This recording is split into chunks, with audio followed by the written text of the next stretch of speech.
Hello and welcome to episode 3 of the Story Driven Podcast. Today's episode is going to be a little different. I'm going to be interviewing my very first team member who joined my agency Brand Story back last year in 2023. His name's Ian Romprey, and he is a extremely talented, not just a videographer, editor, self-taught, but also a very experienced content strategist.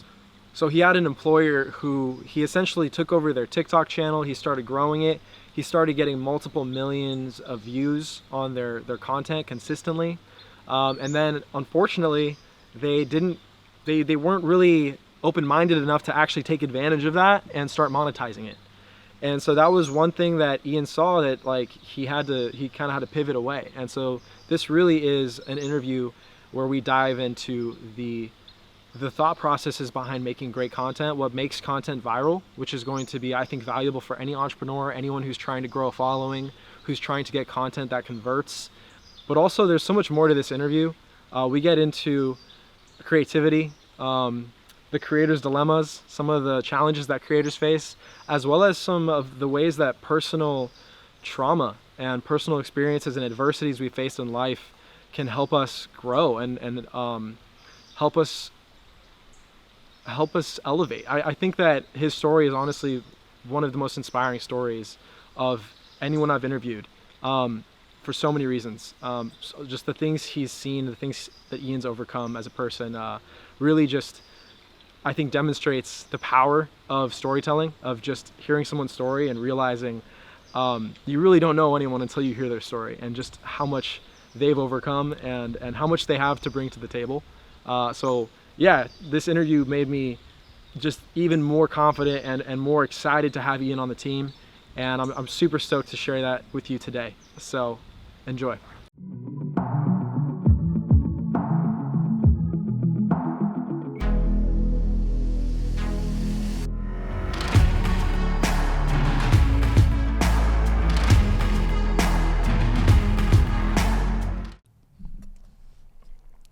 All right, man. So here we are in Influence Studios.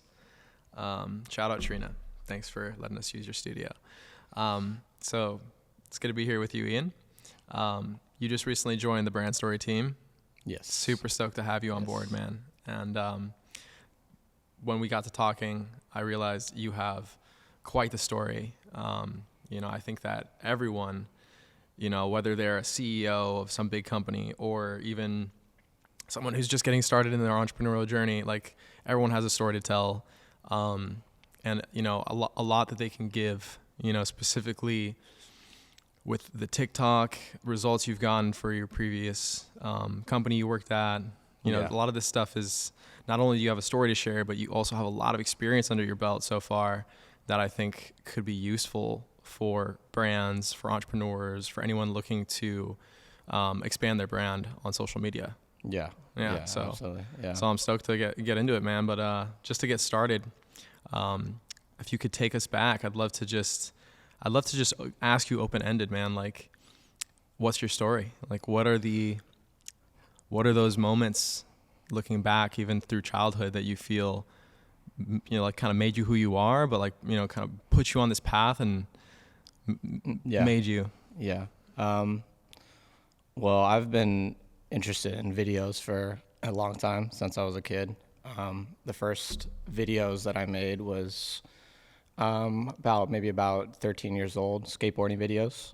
Nice. With friends. It was just with the little handy cams, and that was just for fun. We had like a little skateboarding crew, and from there I was skateboarding for a long time, and then we kind of quit that, and I got a little bit older, and I think around the time I was like maybe 18, I started doing video games. So I was playing Halo a lot. I got really obsessed with playing Halo. Like, I spent all my time doing that. And Same. so you know what that's like. Yeah, man.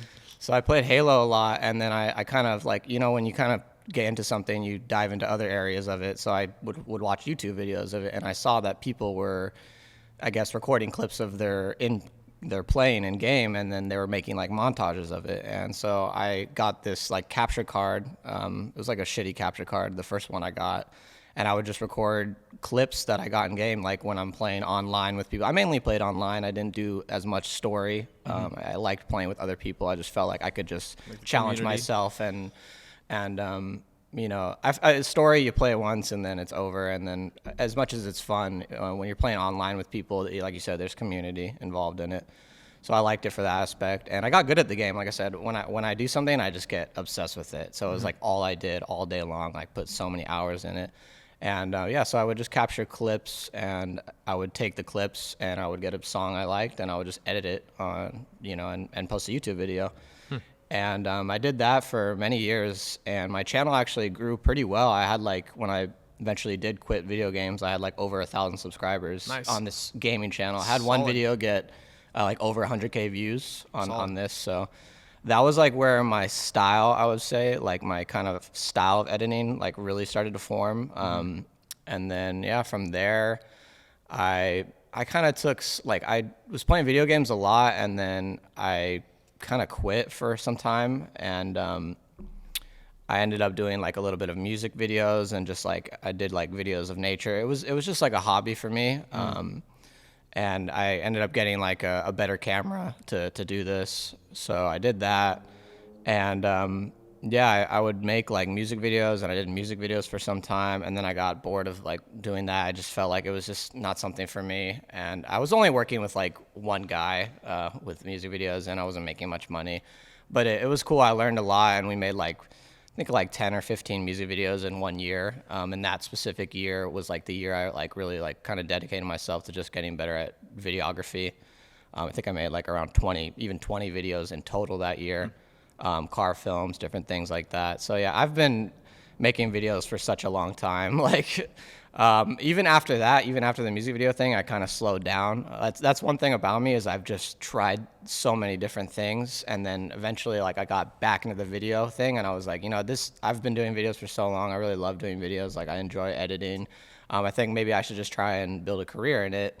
And that's when I decided to do like event videos, which was basically like 1 year ago. I decided that, and I did some birthdays and small time things for friends for very low prices. And that was fun, but you know, I wanted to get into weddings. So then I shot some weddings, and I basically, I started my website like only like a year ago. And now, you know, I've at least filmed maybe 5 or 6 weddings, like, you know, 10 birthdays. So that was kind of the start of like my actual videography business, which I go by Directed by Ian. That was kind of, it was crazy because like I wanted to brand myself as something, not just be, you know, my first name and my last name on Instagram.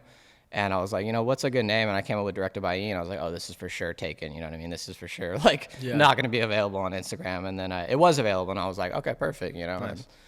So, I mean, there's so much more to it, but I would say, yeah, videos, I've just been doing it for a long time, and even, like, there's so many key moments of, like, my childhood that, like, really shaped me as a person, not just the videos. Yeah, I was going to say, like, why do you even feel that you were drawn to, say, like, video games or video? Because we both have a similar, like, story there. Like, I was obsessed with video games, movies, basically anything.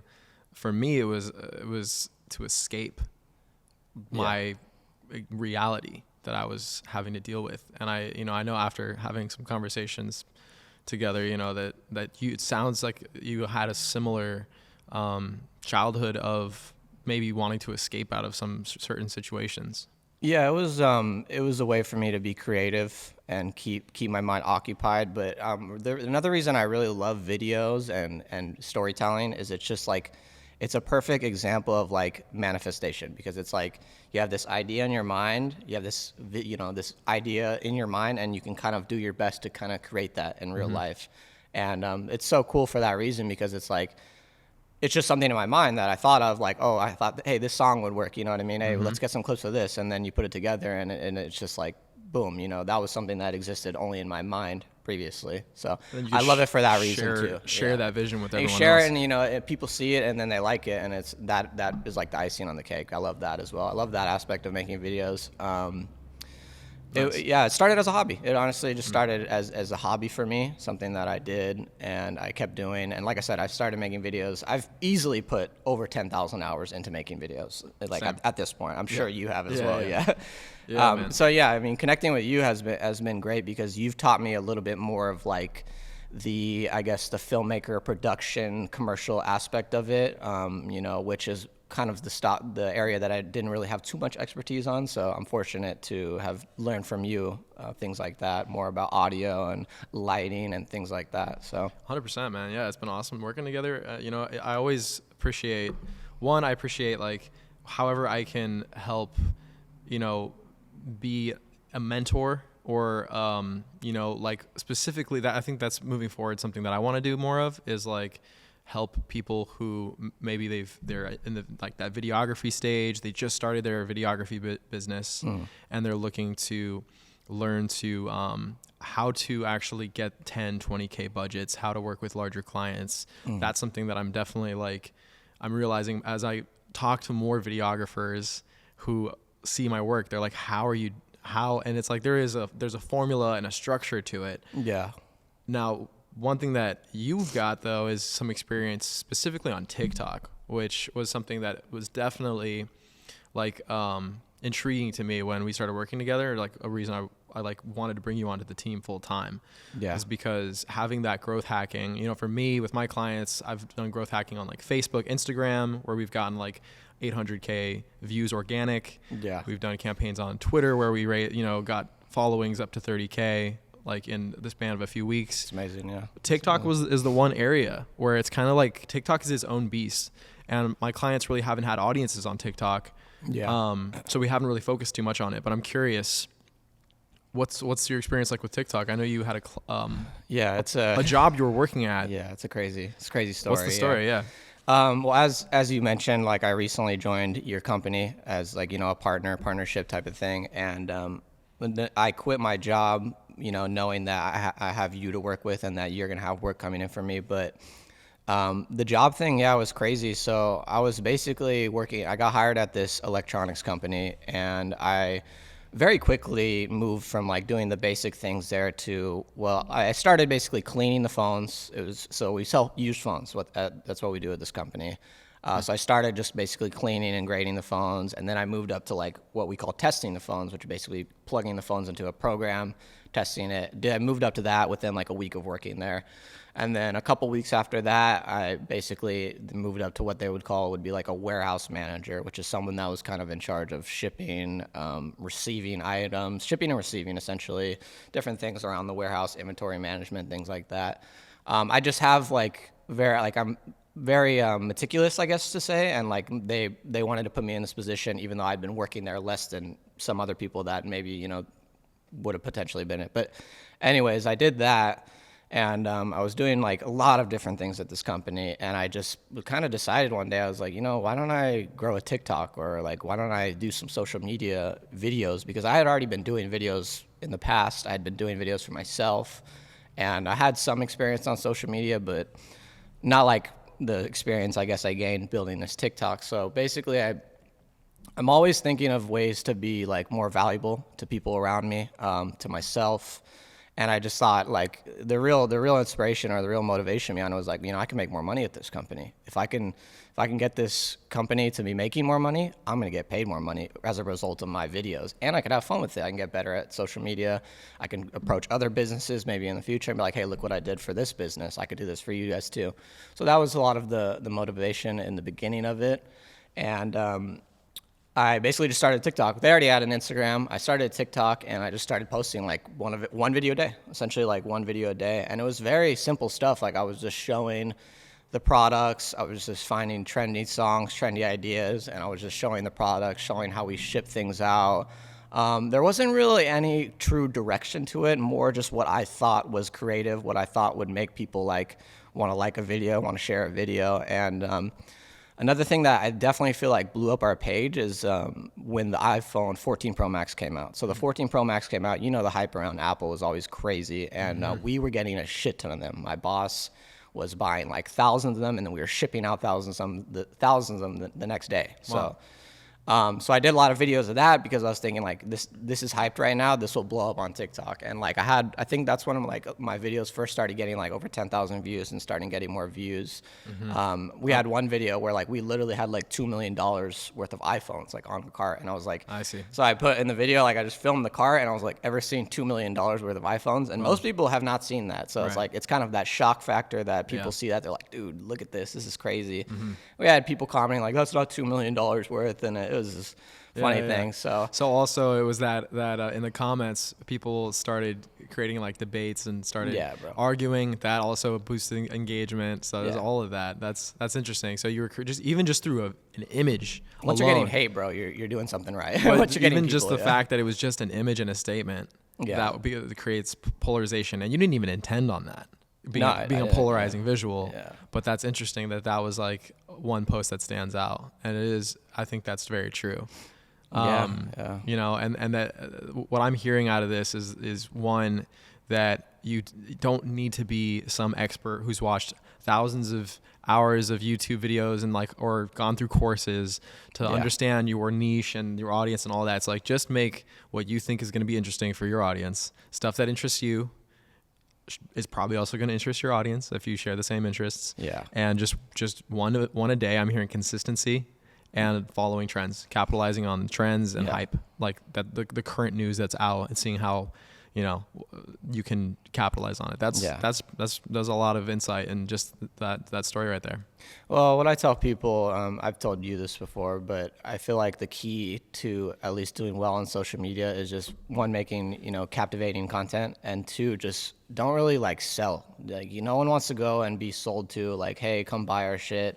And at the time we weren't even really selling online, which I'll get into in a bit here, but we weren't really selling online, so it's not like I was in the position to say, hey, come buy our products. But I always tell people, like, if you want to do well on social media, just show how your business operates, show how you ship orders, how you pack orders, how you receive items. Like, just show the inner workings of your business and make it in a funny kind of creative way. And like, you know, people, if they're interested, they're gonna like it, you know. And it's something that not nearly as many people are doing.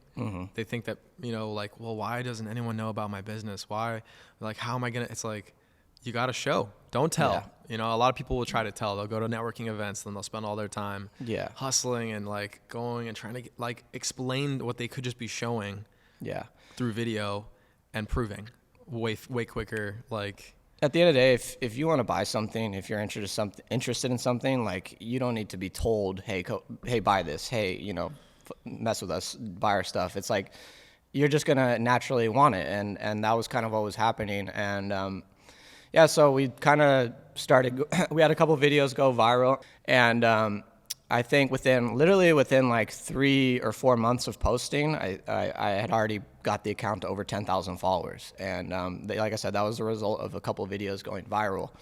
And I really saw like the potential in this, and I was like, you know, another thing is that we had, like I said, we sell used phones, and at the time we didn't really have a website.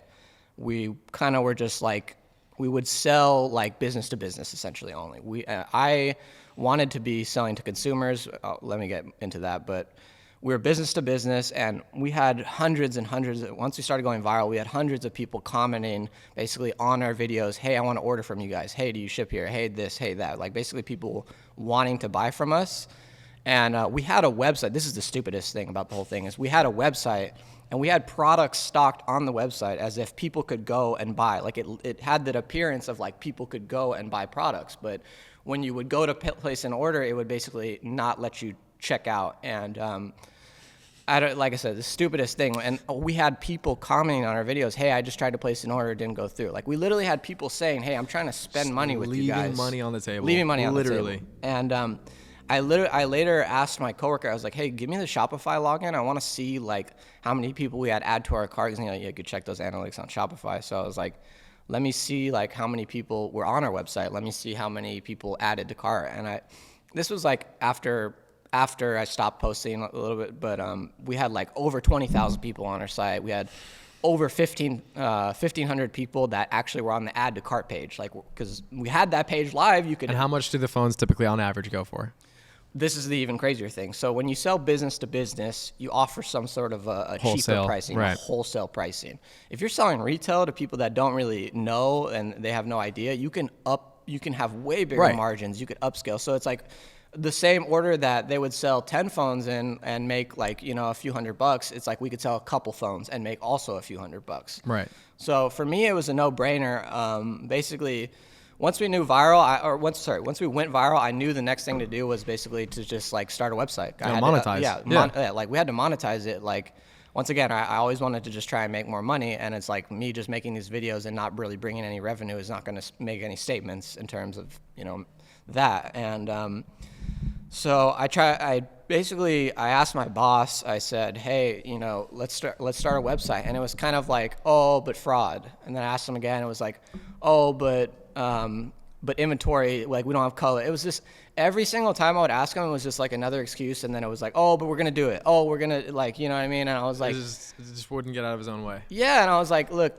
like we need to do this. Like I easily asked maybe about 10 times because I was like, I want to make more money at this company. I'm working at this company. If I make more money here, like I can invest in other things, whatever. You get the point. Yeah, But you were showing up as an invaluable asset, but you needed a partner who also had an open mind. This person just didn't have an open mind. They didn't maybe they didn't necessarily view you as a partner. They still viewed you as an employee, and they weren't taking that valuable insight like they should have. Which is ultimately, if you're selling a used phone at maybe a few $100 a pop for like an iPhone 14 Max, even more for like 500, 600, 800 bucks, whatever. You got 1,500 orders in cart that would have went through.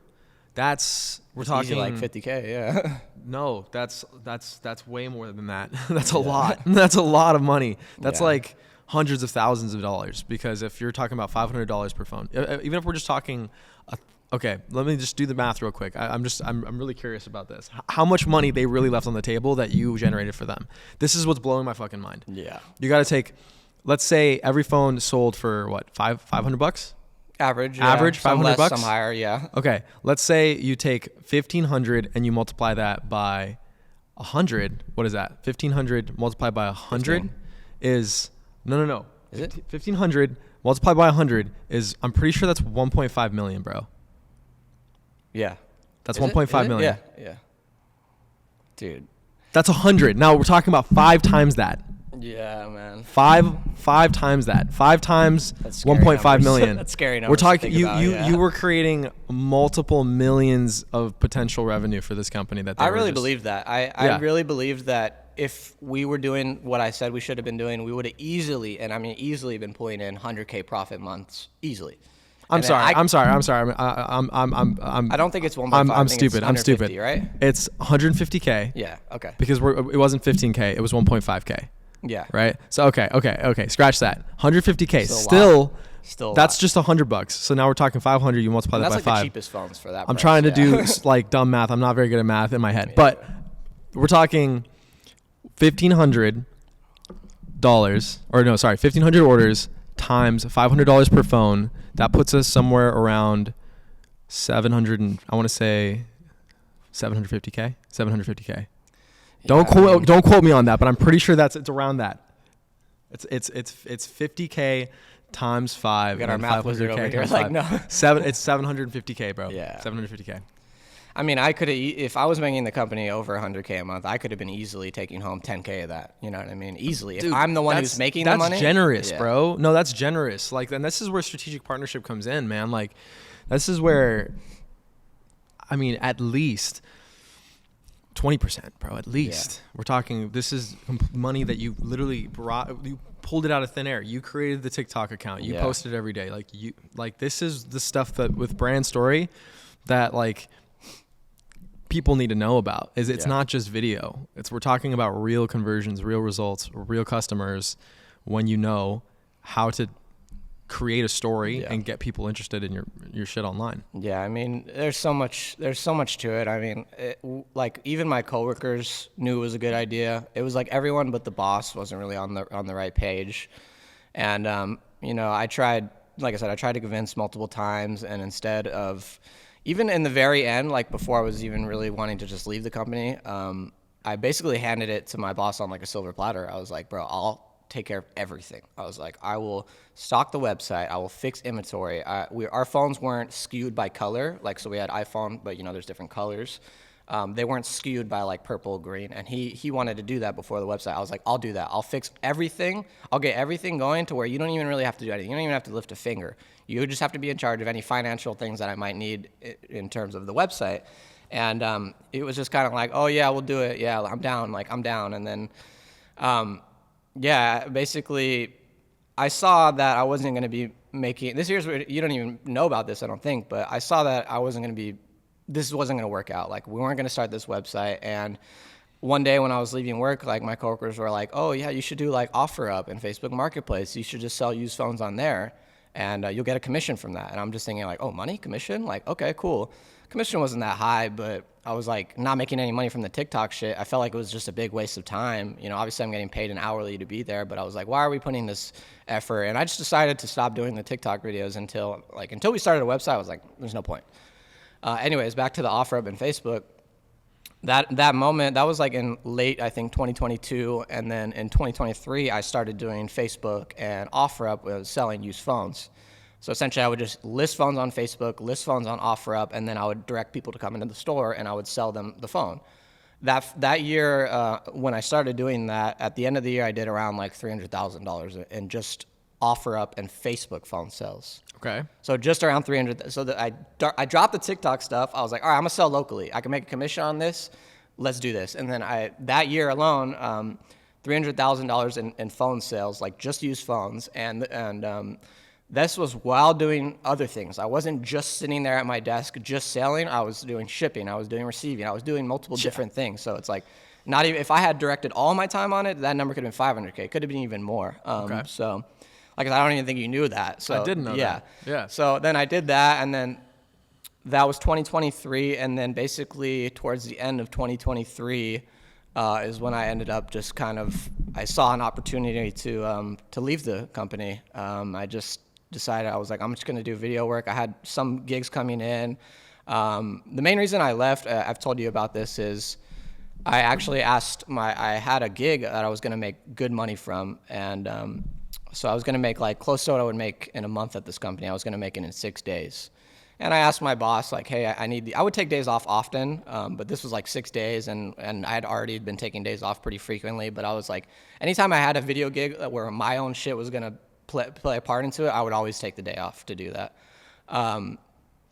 So I had this gig, and then I asked my boss, and he just kind of gave me some nonsense. Like, I asked him for the 6 days off, like, hey, I got a gig I need to do, like, I can't miss this opportunity. And he just kind of gave me some like BS about it, the typical like boss response, like when you ask for like a day off, you know what I mean? And I couldn't miss this opportunity. Like I said, I was going to make what I was going to make in a month, and I knew it would lead into future opportunities. So I just basically was like, all right, I went to my boss's office. I was like, yeah, I want to resign from the company. And I did that and did this gig, and it was such a good experience. I was making more money than what I make at my job for easier work. So worth it. And then, yeah, it's crazy how, this is the even crazier part. That gig, the way I got it is I was actually at work, and, well, let's go back a little bit further.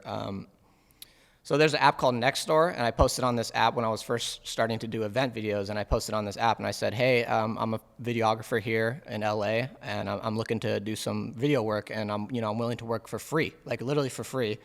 And from this one post, I booked 4 weddings. So I had 4 weddings that I was going to film completely for free, because I was thinking, like, no one's going to hire me to do their wedding if they don't know that I can do it well.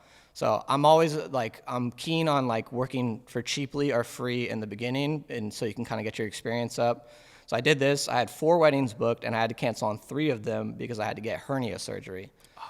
Yeah, I heard about. Yeah, I remember that. Damn, yeah, dude. So I had to tell these people, hey, look, I have to get surgery. Like, I'm probably not going to get another opportunity to do this surgery. And like, they were all in line. And like, when you get hernia surgery, you can't really be holding like a heavy object like a gimbal and a camera.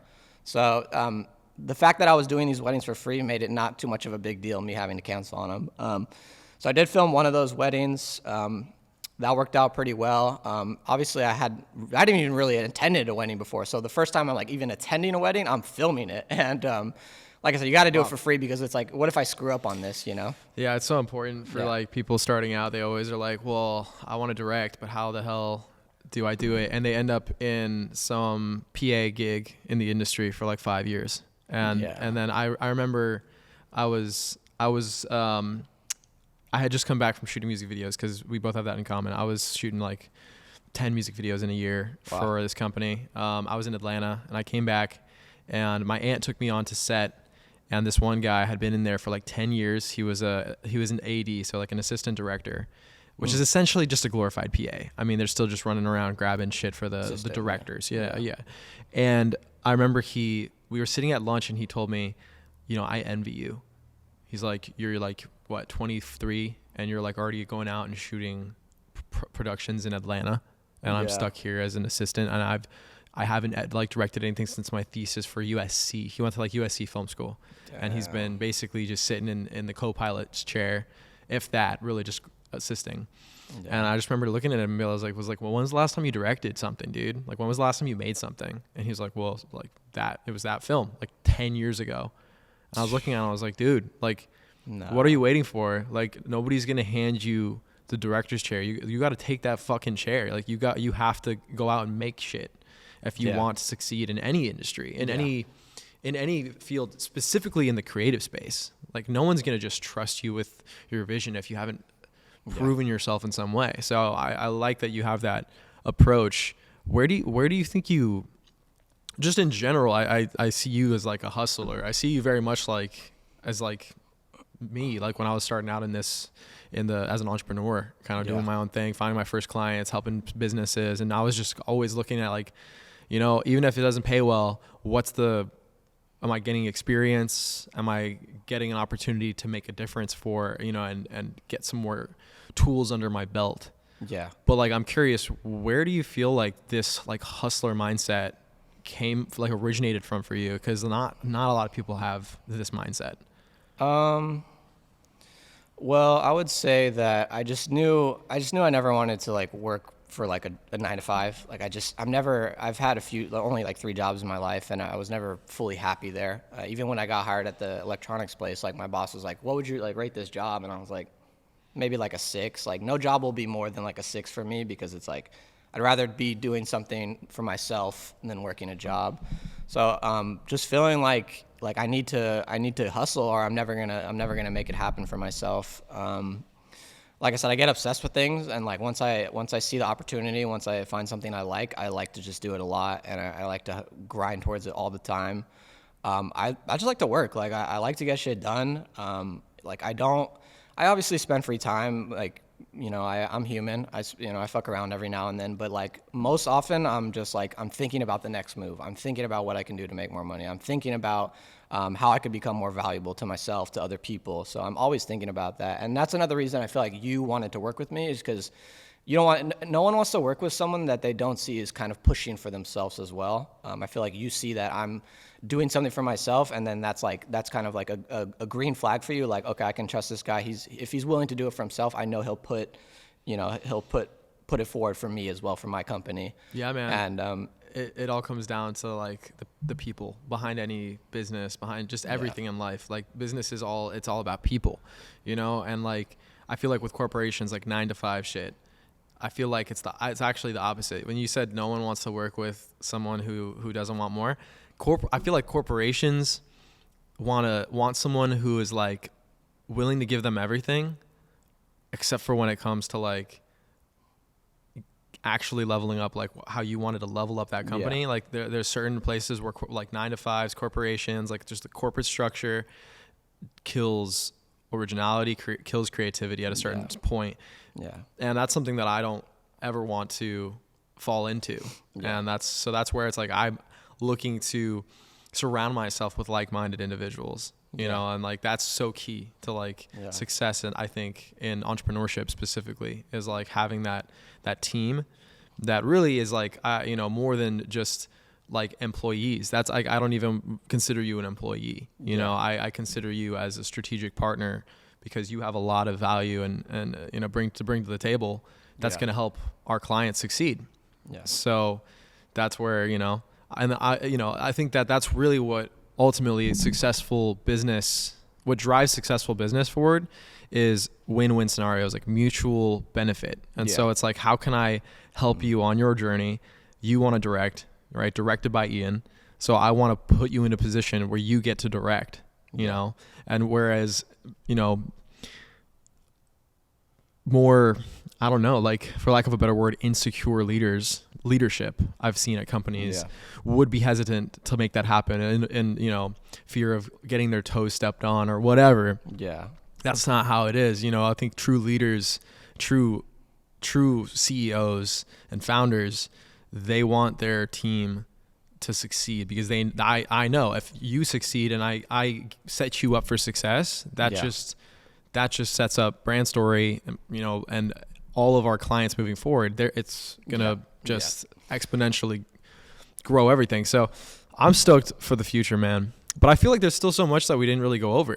Yeah, dude. There's a lot we could. So even back on when I was saying with the reason I quit my job because of that gig, this guy saw my post on Nextdoor. This guy named Bob, and he wanted to meet me in person, and he basically, I connected with him over phone, and he kind of said, hey, yeah, let's have a lunch one day. And then I was actually at work, and I think he called me like the day, like he called me, and then he was like, hey, you want to have lunch like tomorrow?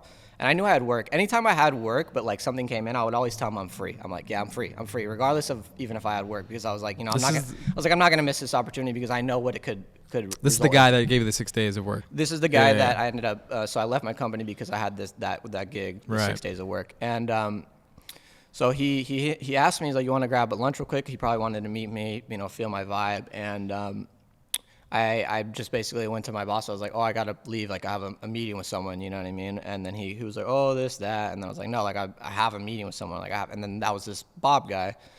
So I went and I had lunch with him, and we connected, and he talked about a little bit about what he did, and then from there, like months passed, like 6 months passed, and he never even hit me up. And then towards the end of 2023, he hit me up, and he's like, yeah, I have something I need your help with. And I was like, okay, cool. And then he's like, yeah, I could pay you this amount per day. And I was like, this is more than I'm gonna make at my job. And I was like, run it. I told him, I'm available. And then like I didn't even ask for the days off. I was like, yeah, I'm free. And then I have another gig coming with him next week. So it worked out, me taking this gig, me not only taking that lunch with him, getting that first gig, is like me taking that first gig, it leaded to another gig. So that was that. And then, more on my work, I guess.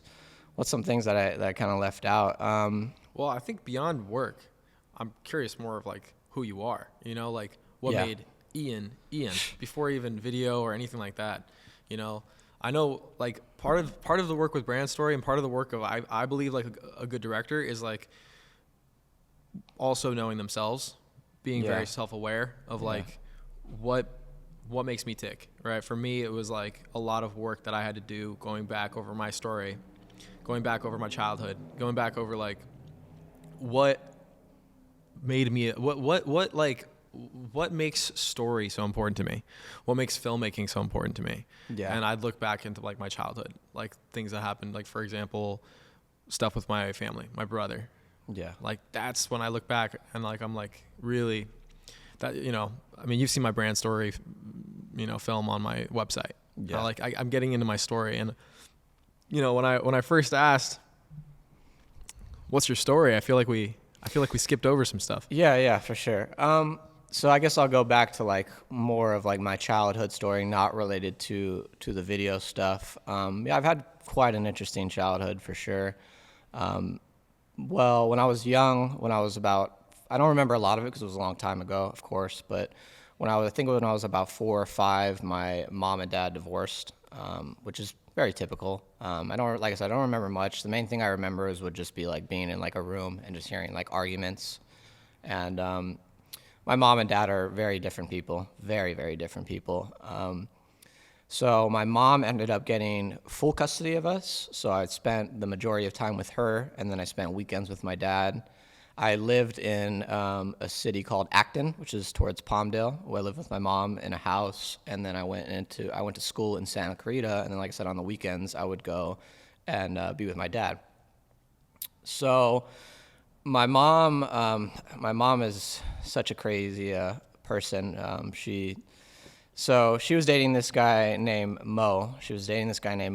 And Mo seemed like a fairly good guy, like a decent guy. They got this house together, and Mo seemed like he had his shit together. He was into westerns and guns and Western culture and things like that. And basically everything was fairly normal. There was a couple arguments here and there, but Mo was like basically appearing to be like the stepdad in my life. And this is where it gets crazy. So essentially Mo and my mom got engaged, and I just remember, oh, they're getting engaged, and it's very faint memories, but I do remember that. And pretty much one day I just came home and Mo was just like gone. Like he was just not there. And I'm like, wow, you guys just got engaged? Like how is this guy just gone? And I remember asking my mom, and she just gave like some bullshit answer to that, saying whatever. But obviously she wasn't going to tell me exactly why. And so essentially that went on for a few weeks, as I remember.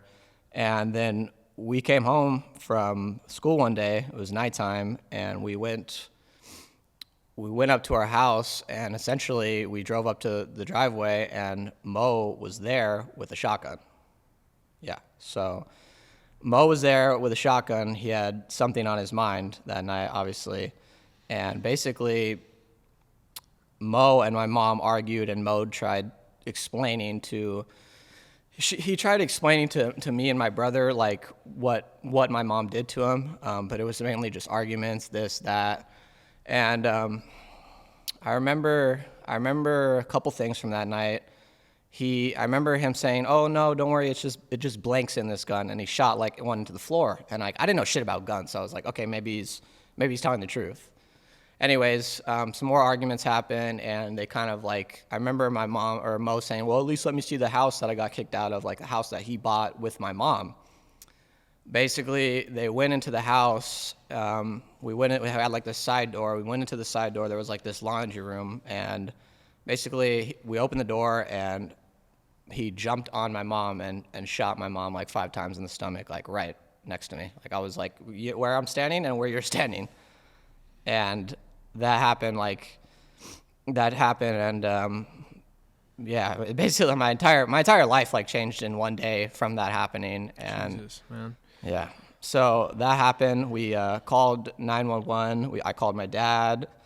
Cops showed up, and this is where it gets even crazier. Cops showed up, and they basically had us go sit in the cop car, and we sat in the cop car, me and my brother actually pointed out, look, there's Mo, and he shot himself right after. Yeah, so he was laying there on the floor, basically where I could see him from the cop car. And yeah, like I said, my life changed, and one day I ended up having to move with my dad. All of the friends I had back in school where I used to live, like no clue where they are now, moved to Burbank, moved to LA, and moved with my dad, who actually lived with his mom and, my grandpa. So I ended up moving with them, and my dad is like the complete opposite of my mom, as I said. But this is the crazy thing. Mo, the guy who killed my mom, he actually wrote a 12-page thing about why he did it. And basically what my mom did is, in short, she took all his money. She took all his money. She took his house. She took everything from him. Like she took everything from him. And he basically said, I have nothing to live for anymore. And he just ended not only his life, but her life as well. And Jeez, man. Yeah, so that happened to me at 9 years old. 9 years old, and it was such a crazy thing. Obviously, like, it's a crazy thing to happen to anyone at any age, but like at 9 years old, like you're really just numb to it. Can't even imagine. Yeah. Like, so trying to like process this, and it's almost like improcessable. I couldn't even imagine what that was like, and damn. Yeah. So you're a strong dude, though. Yeah, I didn't really in the early, like right after it passed, like I kind of just there was nothing I could do other than just accept it. The only thing I could do was accept it and just learn to adapt. Like there's no way I can go back and change what happened. So I've just decided to like it didn't really hit me. Like when I was young, like I said, I was just numb to it. Like we went to therapy for this. Like we got free therapy because of it, and I didn't even really I didn't even like the therapy because it was constantly like, think of moments that you spend with your mom. Draw out a picture you spent with your mom. Like just trying to get me back into that. And I was like, I don't want to be back into that. I want to move on to like actually trying to have like a normal childhood life, like teenager life, move forward. And we dropped the therapy thing, and like I just did my best to find things that made me happy: skateboarding, riding bikes, hanging out with friends, and like I've always just like decided like that happening to me just really like it definitely changed me. It definitely affected me. And I wouldn't say till I was like about 18, 19 that I really started to it hit me in different waves where I was like, fuck, like my life is so crazy. You know what I mean? Like I've never had like these family dinners that people have. I never had like these like mom and dad moments. Like I've never had those. And, why do my friends have this? My friends are so lucky. And I just like, it definitely messed with my head a little bit. Once I was like older and I was starting to more develop as a person, like I was like, damn, my life is fucking wild. You know what I mean? But I would say from like 9 to like 18, like I just was like really just numb to it. I just accepted it. And I just, like I said, just tried to brush past it and not let it affect me more than it really needed to, Well, thanks for sharing that, man. I mean, that must have been, I mean, like I said, I can't imagine that. Yeah.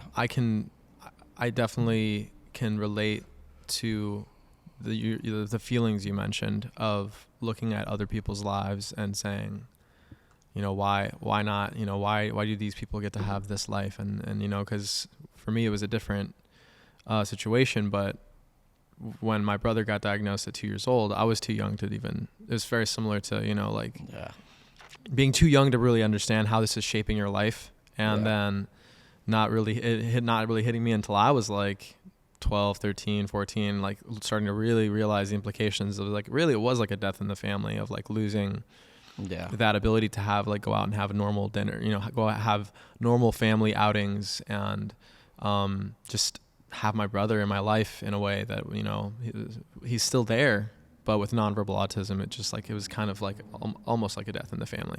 Yeah. And so I can resonate with your story and relate to it in certain ways, but also at the same time, like can't imagine, but I think that's the beauty of, honestly, just the beauty of life. Like it's like, I would have never known this before you told me, and you just barely told me the other day, hey, we should get on. Like, I had known you for like a year. I had no idea that you had been through all this, but no, there's more, and I don't share things like that. But I think it's important to share your stories and let other people know that you can get through anything if you really just focus on the right things, occupy your mind with things that make you happy. I definitely had moments of depression. I've had moments of like, why, like, what am I here for? Like everyone. I'm sure you've had moments like that, related to your brother, and it's been stressful for you. Yeah. I mean, you're telling me you can't imagine, and then I'm looking at you like, damn, I can't imagine what you were going through, because I don't know. Like, I love my brother. He's great. I couldn't imagine what it'd be like just to not have like, a brother like that. So, yeah. But I think that it's one of those things where it can be scary to share these parts of our story. Not scary, but just we don't talk about this type of stuff, especially as men. Like, men don't talk about this type of crap, because it's like, oh God, and it's gonna be heavy, and we're gonna get in our emotions. But it's just like having that ability to be vulnerable, share the story. Who knows who might hear this story and resonate and feel less alone. And it really does. Storytelling at the end of the day, like, thank you for sharing that story, because I really do feel like it brings us closer together as a team. Yeah. And, hopefully can lead by example, and we can, through sharing our story, help others out there. Yeah. To maybe share theirs, process theirs, and, open up about it. And because it's, for me, it's a little therapeutic. I don't know about you, but getting it off my chest, talking it through, as like it's also, there's a therapeutic aspect to this podcast for sure. Yeah, I mean, it helps. when you hear stuff like that, you understand someone more, and you feel what they're feeling sometimes. That happened to me, like, definitely. And not only that, I've known a lot of people that have lost their lives. I was gonna say you have another story. Oh man, yeah. I had a friend named David that we went to high school with, and he ended up jumping in front of the Universal City subway station and killing himself. I don't know if you knew Gino. Gino was in a few of my classes, and he was the valedictorian of. Oh my yeah, year. I did hear about this. Yeah, and then there's a lot of people he passed at Burroughs that a similar way, and then there was the car accidents. The 2 car accidents. Yeah, so you know a lot of those. There's so many that have happened that it's almost like hard for me to remember all the people. Same. No, I'm pretty sure I said 2, and I just realized there's more. There was way more. Yeah. So David, yeah, he killed himself, and that happening.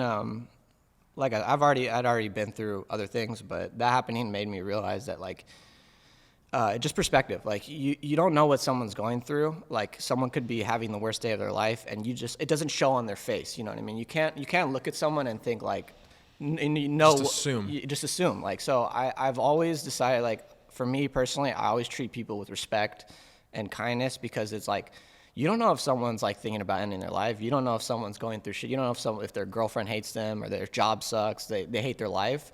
And it's like, you being a dick to them could just push them over the edge. You don't really know. And so I always just, like, for that reason, like, perspective reason, like, I always try and just treat people the way I would want to be treated, I guess, the golden rule. But, yeah, I mean, suicide is a real thing. I've been there, so I know what it feels like. I'm sure like I said, a lot of people get to that point, and I'm glad that, like, I don't really feel those thoughts anymore. Yeah. So it's good. David was one, and then another one you might have heard of. Everyone's kind of heard of it. Is I had a friend named Richard Panedian. I do remember Richard. So he was into cars. He was into cars, and he, I guess, was driving on the freeway, and he got in an accident, and he got ejected. Onto, so that was the one. So that was another friend of mine. That was a friend of mine, and he, I'd seen him like a couple weeks prior to that, and he lost his life, and then that was one, and then the craziest thing is, I guess, you would think, like, oh, you saw your mom get killed, like, you're not really going to see, that's not going to happen to you again. You're not going to see another person get killed in front of you. But as I told you recently, I was working my job before the one I just quit. I was working at a smoke shop in North Hollywood, smoke shop / phone repair shop. And it's a crazy story. So there was a coworker of mine named Anton. One day he got, like, sick or something, and he, like, fainted. Like, he fainted right there. And then there was this guy named Brandon that came into the store often just to say what's up, buy, like, vapes and shit. And he was friends with the coworkers, or he was friends with Anton. And then basically Anton fainted. He had to go, like, to the doctor or the hospital. And then Brandon ended up basically working there that day. And then he ended up getting hired there because of that one moment of Anton fainting at this moment. So that's how Brandon got hired there, and I kind of became closer to Brandon because I was, his coworker, but he was more close to the other people that worked there. Anyways, crazy story. I'm at work one night, and I'm helping a customer, like, helping with a customer, and I walk, like, down the little aisle thing, and Brandon was sitting there, and then some dude, like, walked in the store looking, like, sketchy as shit, like, mask on, fucking hoodie, like, scrunched up, and he just basically walked up to Brandon, and he said, "What's up, fool? Like, I know you've been looking for me," and he shot Brandon right in the stomach. Like I'm literally, like, here, and then Brandon's, like, right to the left of me, like right here, and he just shot this dude in the stomach. And I ran to the back because I didn't know what this guy was gonna do.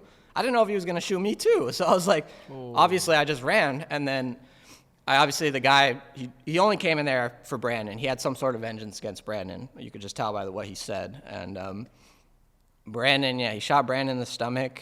I ran to the back, and then I noticed the guy hadn't chased me, so I came back to check on Brandon. And basically, Brandon got shot in the stomach, and his little brother was right there, bro. His little brother was, like, 10 feet. His brother was in the store when this happened. And my coworker was outside. He ran, and he thought I was joking. I was like, bro, no, he just got shot in the fucking stomach. Like, a guy came in, shot him in the stomach. Anyways, Brandon basically, falls to the floor, and I'm, like, the only one there, me and my coworker. we call 911. They're taking forever to get there. They're taking forever to get there. The hospital, the ambulance took forever to get there. And I basically like was holding Brandon's stomach, holding his head up, and he's basically looking me in the eye and he's telling me, bro, I can't breathe.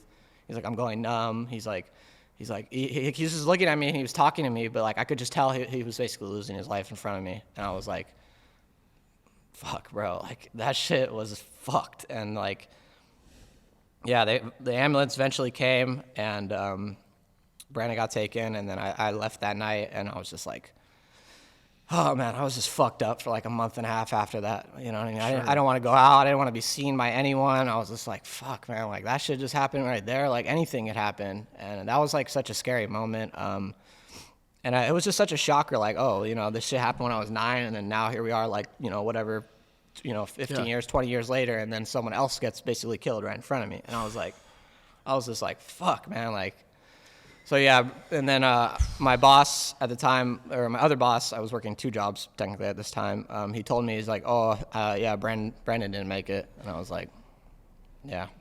So that happened at that smoke shop, and I think I'd heard about that. you might have heard about it, yeah. maybe on the news or something, but Dude, so much, just chaos and and like no way to like really. It's like you can look at that and it's like when I try to look at like tragedies like that and I'm trying to like draw meaning, like, well, what is the meaning of this? It's hard. Yeah. It's that's one of the hardest things. It's like it's so hard to look at like, well, what would why did this happen? Some things it's like I can't even begin to understand why. But I'm curious how you feel that these aspects shaped your worldview. Oh man, it's everything. I mean, when I tell people about this, they're like, dude, you could, like, people that go through these things, like, they're usually fucked up in the head. Like, they do drugs a lot. Like, there's something wrong with them, and they're like, you're like a fairly normal dude. Like, you're building shit. Like, you're doing things that are like notable, and it's like my girlfriend even tells me, she's like I feel like anyone who's gone through what you've gone through, like, would just be like, they just wouldn't be able to process it, and like their life would fall apart. And a lot of people do feel like that. But it was really about like 7 years ago that I just kind of got into the self-improvement world. I decided that everything that fucked up that happened to me, I was going to use it as a lesson to become better, to become stronger. Nice. That's kind of the root of how I live my life, is like, you know, I don't let these things like tear me apart. I let them kind of make me stronger, I guess, to describe it. And yeah, it's shaped me. It's definitely shaped me. Life is short. You got to appreciate people that you have, because you never know what could happen. You know, that's another thing that's been a result of that. And then, yeah, I just feel like I need to work hard so I can make a good life for people around me. You know, that's like you said, I feel like I'm a hustler because of that reason. It's hard to, I guess, to really think of all the things that and when you're on the spotlight like this, to think of all the things. No, but, man, yeah. you're doing great. And I appreciate you sharing, man. I mean, and I see so much more now how we're aligned, you know, through this. And so this is ultimately, like, today, I think just through this, if there's anything that I'm being left with, is a reminder of truly like how powerful sharing your truth, sharing your story, how important that is, because I feel so much more aligned and connected now. And like, I really, you know, knowing what you've been through, it's like, damn, dude. And then knowing your why, like, you know, it's not about, you know, the fact that you said you want to make it better for others around you. That's a place that I, you know, also I would say through trauma, through going through the hardships and going through those moments of depression, of hopelessness, of ultimately coming out of that stronger. And then allowing those moments, now looking back, if there's any meaning at all I can pull from them, and gratitude for them, it comes from a realization that they made me a lot more empathetic. They turned me into someone who now I understand suffering. And when you understand suffering, you just want to you want to, your life, for me, and I can sense this in you too. It's like, my life isn't just for me. I want to make it, I want to make the world a better place for others. Yeah. And so Storytelling. the beauty of what we get to do now, with Brand Story, is spread some of these stories that can hopefully make the world a better place. Yeah. Yeah. And with products, with you, it was like the phones. With services, it's just about, now it's doing that same thing, but showcasing people, with service providers, consultants, coaches, startups. It's like we get to just keep doing this, just keep storytelling, man. So yeah, I mean, I'm excited to share things about my story. Yeah, like I said, this is the first podcast I've ever done, so I have so much to say. I mean, we could go on for hours, but it's so important to use your voice. It is. So thank you, man. Thank you for joining me today on the Story Driven podcast. Yeah. Thank you. Yeah, and thank you for having me. This isn't going to be the last time either. I mean, we're literally working together now, so you'll be back on soon, I'm sure. For sure. Yeah. Yeah, bro. I was going for a little high five, but you know what? Actually, I think I need to give you a hug. Yeah, I appreciate it, bro. Appreciate you, man. So that's it for episode 3 of the Story Driven podcast. Okay. Somebody following you? Yeah, I saw it in the camera. So that's it for episode 3 of the Story Driven podcast. I'm actually here with Ian behind the camera at the Abundance Retreat, one of my clients from 2023, bringing us back. Now we are ongoing story partners with them, helping them build their brand. We actually helped them do a rebrand from what was the Red Pill experience is now Abundance Retreats. So this is officially the first Abundance Retreat, and I'm stoked to have Ian here with me, capturing content. He's content mastermind over here on the team. I just really feel like we are at this point an invaluable asset for our clients, and I'm very stoked about that, to have that level of confidence. Like, yeah, we're gonna come out here and we're gonna capture the experience in a way that's going to just elevate everything, and be able to share really the essence, the emotions, and the visceral nature of really being present, being here as a part of the experience. That's something that I feel that I'm very confident that we do at Brand Story in a way that's completely unique, one of a kind. I haven't really seen an approach to this type of content where it's a documentary style, designed for growth, designed for results and for conversions.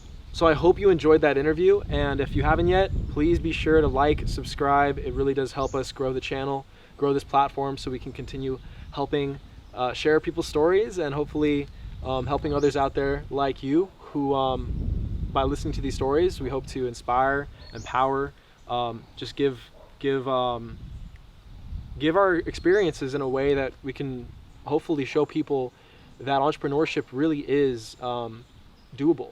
I think that's one thing with Ian's story.